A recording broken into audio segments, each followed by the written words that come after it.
Alright guys, in the last video, we stopped with the causes of the American Revolution. For a little bit more into that, definitely check out my study guide, where I actually have you really dive into some questions about those causes. The causes we focus on, once again, French and Indian War, Proclamation of 1763, and the Stamp Act. There were many other causes of the American Revolution. Everything from the Quartering Act that said that British soldiers should just come to your house and be like, hey, what's up? I'm taking this, I'm eating this, I'm sleeping here, and you can't do anything about it because I'm a British soldier. To the Tea Act, which led to the Boston Tea Party, which I know you guys know about. So definitely review the causes. Don't forget on Brain Pop and some other resources. You can find some cool videos on the causes as well. But let's move on to the Declaration of Independence. What was it? It was a breakup letter. You have the preamble, the grievances or complaints, and the declaration. Preamble, why was it needed? That was the introduction.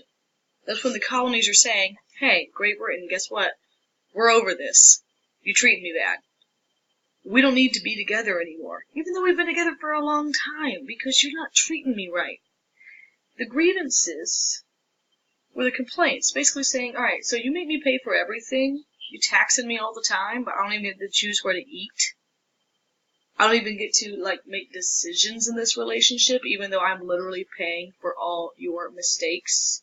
You get in this fight over here with France, and then we gotta pay for it. You get in this fight with the Native Americans, and then we gotta pay for it. That's just not right, because you're not letting me make any choices about the laws that I have to live by. So, the Declaration, we're declaring our independence. We're single. We don't need to be colonies anymore. We're gonna become states. Because we don't need you, Great Britain. We declare independence.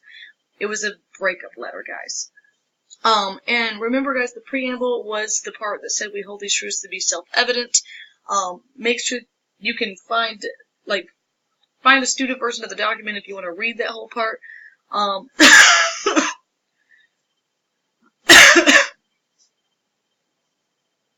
Okay, I think it's over. But let's move on to the signers of the document from Georgia. So we focus on 3 of the signers of the Declaration of Independence. All 3 of these men have counties named after them. Button Gwinnett, Lyman Hall, and George Walton. You live in Gwinnett County. Button Gwinnett is who Gwinnett County is named after. Button Gwinnett is really well known for his signature. It was very rare, so it's worth a lot of money. One of the reasons why it's rare is because he died very young, because he got in a beef with this guy named McIntosh, and they had a duel, and, well, Gwinnett lost. So he died from his injury from the duel, and because of that he'd only signed a few documents, but being a signer of the Declaration of Independence makes him a pretty important dude. George Walton was the most successful politically. He had a very strong political career as a senator, as judge for multiple courts, as representative. But Lyman Hall didn't do that much at all. Lyman Hall, as one of the signers of the Declaration of Independence, the namesake of Hall County, is not as well known as Walton or Gwinnett. But the Declaration of Independence is going to lead to the most important war probably of our country's history. Why? Because we became independent. We won this war. Now, a lot of people don't understand what an uphill battle this was. The Patriots...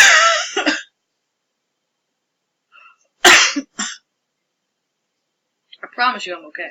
The Patriots, they were people who were farmers, people who were merchants, people who were poor, people who really didn't have a lot going for them. They were not trained soldiers. Great Britain had probably the most dangerous, many historians do believe at this time period, the most dangerous military in the world, especially their navy. They were trained soldiers. The Patriots were militias, smaller groups of people who came together and learned how to fight so they could fight for their independence, and they won. It's a big deal.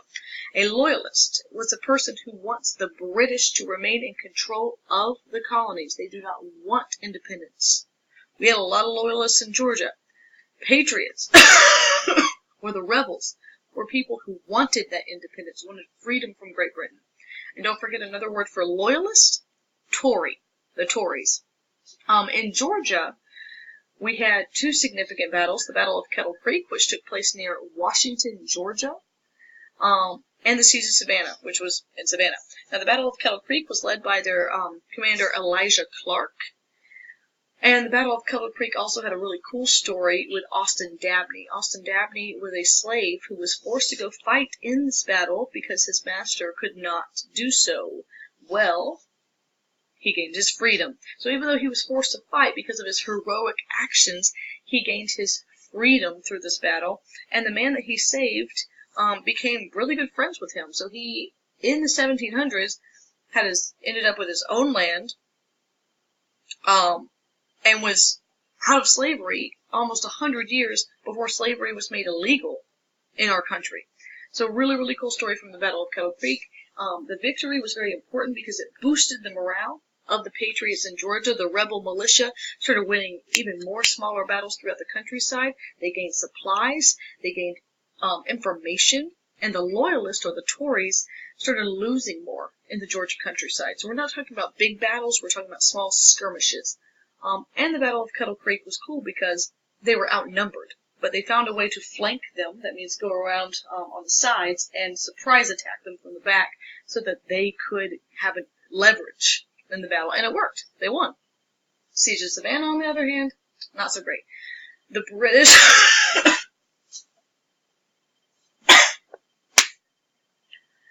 I've tried to record this video like 5 times because of that. Anyways, we're just going to keep going. Excuse me. The British won this battle. They already had control of Savannah. Now, a siege is when you surround a city in order to cut off the resources. You cut off resources, eventually people are going to surrender or die. Unfortunately, the Patriots, with help from the French, remember, France and Great Britain were not the best of friends, they were not able to beat the British. And so the British remained in control of Savannah, which was really important because of the seaport. If you control the seaport, you control a lot of resources, and you have a lot of power. And the rebels were not able to take that seaport away from the British. Many, many important battles of the American Revolution. Those were the two that impacted Georgia, and those were the two that had the biggest role for Georgia. Remember, these militias, these patriots, typically fought within their own colony because the militias were formed in the colonies. Alright, so, after the end of the war, when we won, after the Treaty of Paris of 1783, well, we kind of need government. We need structure. We need something to show us how to survive. Although a lot of people, I think anarchy might be fun, if you don't have structure, if you don't have a government, you're not going to make it as a new nation. So they created their first constitution, the Articles of Confederation. Now, if you look at this list that I have, it tells you all the reasons why the Articles failed. We could not pass taxes. The United States government could not regulate trade. There was no executive branch, no president to enforce the laws that Congress passed. There was no court system to settle disputes between the states. Even though they could coin money, all the other states could also coin their own money, their own currency. So imagine if you have South Carolina and Georgia trying to trade goods, but they can't agree on what's fair because they have different currencies and there's no court system to settle the dispute because we only had one branch of government under the Articles, and that was the legislative branch. And even though we had a legislative branch to make our laws, it was unicameral, that means one house. So it's not a lot of representation, not a lot of voices were being heard. And it was very hard to pass laws. If you look at this list right here, you had to have a 9 out of 13 majority to pass laws, and to amend the Constitution, all 13 states had to agree. So when they realized that this wasn't working out, and they wanted to change everything, well, they couldn't. Why? Because one state, Rhode Island, was like, nah, I'm good, I don't need to go to that meeting. So when they created the Constitution, at the Constitutional Convention, they had to start from scratch because they did not have all 13 states there to amend the current Constitution, the Articles of Confederation. So that led to the writing of the U.S. Constitution, which is still our Constitution today, created a federal system. We now have a legislature that's bicameral, where you have a Senate and House of Representatives. We now have our government that can tax, so we can have an infrastructure now. We can pay for roads, we can pay for schools, we can pay for police officers and firefighters. They now have the power to regulate trade, which will help with trade and commerce, boost our economy. The government then had a executive branch and judicial branch, so we now have 3 branches of government. Separation of power, so every branch has its own job. Checks and balances, every branch has power over the other. A lot more voice and equality within our government now, from the top. Now, the reason why the Articles was created the way it was with no executive branches, remember, they just got over fighting a war with Great Britain that had a king that was very unfair to the colonists. So they really wanted to avoid having a strong executive power being in control. But the new system they created under the U.S. Constitution really created equality between the 3 branches of government, so that would not happen. And as you can also see by looking at the list, it was a lot easier to pass laws, a lot easier to have Congress create amendments. And remember, an amendment is a change to the Constitution. The first 10 amendments, for instance, were called the Bill of Rights, the right to free speech, the right to bear arms, the right to plead the Fifth. For some reason, students always know that one. So all of these changes came with the new Constitution. But we had the Articles for about 10 years. So that made us very vulnerable. That was about 10 years where other countries could have taken advantage of our weaknesses.